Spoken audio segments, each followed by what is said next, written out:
term and function for the following. Now the first one is the thin-walled sac that covers the testes. So what is it called? Technically it is called the scrotum. So it is called the scrotum or the scrotal sac.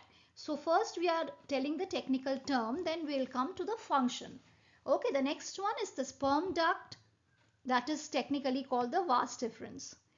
Now what is the function of this scrotal sac or scrotum? Now we all know that the scrotum is a sac of skin that hangs from the body at the front of the pelvis and between the legs. Now it sits next to the upper thighs just below the penis, and the scrotum contains the testicle. These are two oval-shaped glands responsible for producing and storing the sperm. So these are the testicles. They also produce several hormones, and the main one being the testosterone. So the scrotum is hanging outside the body and it is holding the testicles within it. Is it okay? So this is the function of this thin walled sac of skin that covers the testes. Now the next one is the function of the vas deferens. Now the vas deferens, it transports the mature sperm. Now if you try to recall the structure or the diagram of the male reproductive system, you will get that it is transporting the mature sperm to the urethra, and that is the tube that carries the urine or the sperm outside the body. Now it is also preparing for the in preparation of ejaculation. So it is transporting the mature sperm to the urethra and the tube that carries urine or sperm to outside of the body in the preparation for the ejaculation. Okay, is it clear? So this is all about the technical term as well as the function of this two. Now let us move on to the next one. Now here comes the second page of questions. So now here is what is sexual reproduction and what are the essential features of sexual reproduction. So this is a very common question. You all know that sexual reproduction is a type of reproduction where both the sexes, male and female, are involved. And what are its essential features? Like gamete formation and fertilization takes place. The whole process is very slow and lengthy. The variation occurs, offsprings are different from parents and genetically and physically. So how the parents look, they might be a mixture of both the parents, or they might be different from the parents genetically as well as physically. So these are the main essential features of sexual reproduction. Now the next question, see, mention the two functions of the amniotic fluid. So the amniotic fluid, what is the function of that? Now it helps as a shock absorber. It helps to protect the embryo from the damage. So these are the main two functions of amniotic fluid. So if you have studied it, it's well and good. If you have not yet studied this, please go through them so that you can just write in your answer paper what are the main functions of the amniotic fluid. Whatever book or answer book or revision copy you have made for this biology, make a note of all these questions. These are very important, so write it down. So what are the signs of puberty? The next question is, what are the signs of puberty in human males and females? Now actually, what is puberty? We should know that first, right? The puberty is during adolescence, in which the body is attaining maturity. That is the puberty, stage of puberty, when the body starts attaining maturity. Now puberty tends to be reached early in females than boys. So in males, the sexual maturity is attained at an age of almost 13 to 14 years. Okay, so it is attained at the age of 13 to 14 years. While in females, we can say it is early, and so it can be 12 to 13 years. Now, what happens during sexual maturity? The hormonal changes take place in males and females. So under the hormonal influence, the secondary sexual characters arise.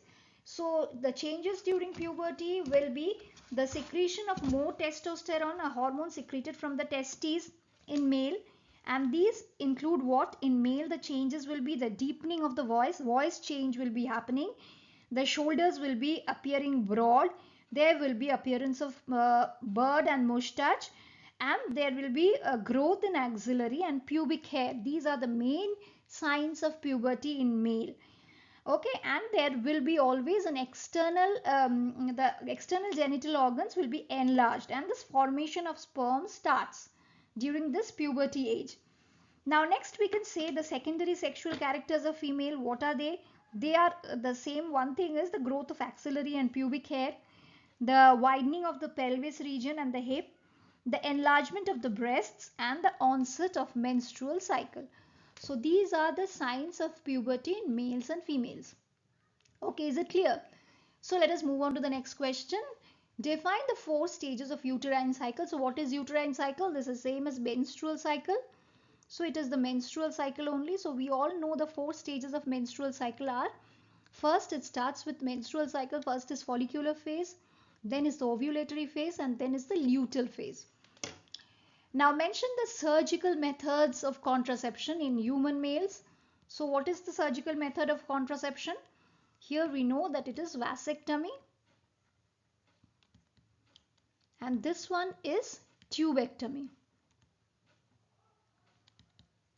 Now few questions which are related to reproductive system, which are coming from the chapter of population and all.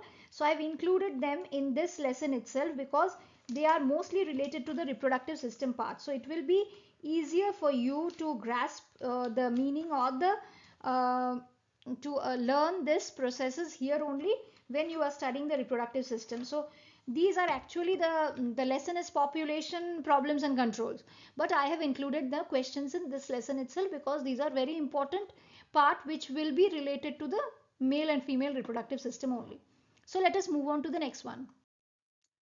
Now here comes another question, that give the biological explanation for the following. The placenta is the important structure of for the development of the fetus. So how we can logically explain this? Now what is the function of the placenta? Actually the placenta helps the embryo to absorb the nutrients from the mother's blood. The placenta has a number of villi on the embryo side and the blood spaces on the mother's side. So what is the function? The villi has a vast surface area which aids in the transport of nourishment and oxygen from the mother to the fetus through blood. And waste substances which are produced in the embryo, they are eliminated to the mother's blood via the placenta.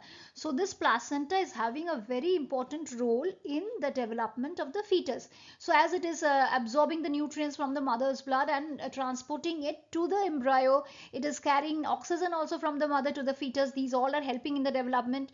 In the other hand, it is carrying the waste products from the fetus to the mother's blood so that it can be excreted properly. So these all are very important for the growth and development of a fetus.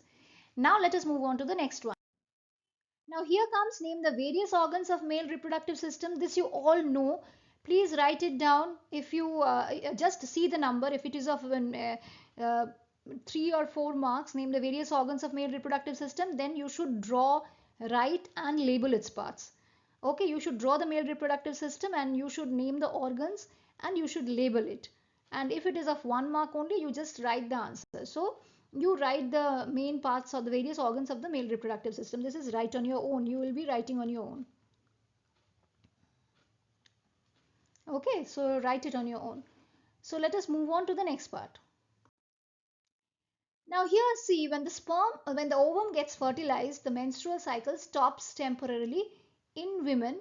What is the reason? So we should give reason for the following. So give reason. So the menstrual cycle occurs due to the rupture and the shedding of the endometrium. We all know that how it is having the menstrual cycle. So it is the shedding of the endometrium lining of the uterus. So when the ovum gets fertilized, what happens? The endometrium gets thickened. So this is the thing, and vascularized to house the embryo. To house the embryo means to keep the embryo protected. The endometrium gets thickened. So during the whole term, like 10 months, when the embryo or the fetus is in the uterus, the menstrual cycle stops temporarily. So as soon as the delivery happens, immediately after the delivery, the menstrual cycle starts. First, the placenta is being removed from the mother's body. Then after 1 month, the menstrual cycle, the normal menstrual cycle starts. So is it clear? So as the endometrium gets thickened and vascularized to house the embryo, so during the whole term, the embryo fetus is, when it is in the uterus, the menstrual cycle stops. Now this question is quite a repetition of the previous one. We have told one question, that how the placenta is important for the development of the fetus in the previous slide. So this is same thing, only the 2 functions of the placenta. You can see the gaseous exchange of oxygen, what fetus is acquiring nourishment. aids in the regulation of fetus's body temperature and removal of wastes. So same repetition of the previous question. So let us move on to the next one. Now here we are seeing the differentiate between amnion and chorion on the basis of their function. So amnion and chorion are the two different types of membrane we all know that surrounds the embryo in the womb.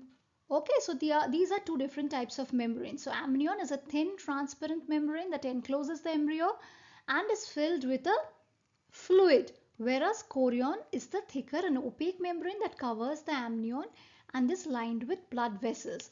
So if you just close your eyes and just try to recall the amniotic sac and the full matured fetus inside it, you will find that the upper layer is amnion, which is covering the fetus, and above that is the chorion, the thicker layer opaque membrane, and that is covering the amnion and is lined with blood vessels. So as there are many questions in reproductive system, I'll bring with part 2. This is the part 1. This I'm ending now only, and I'm putting the link above of all different sample question papers, as well as I have given some objectives also, some diagrams also. Please do go through it, and I'll be bringing the part 2 of reproductive system very soon. Okay, thank you.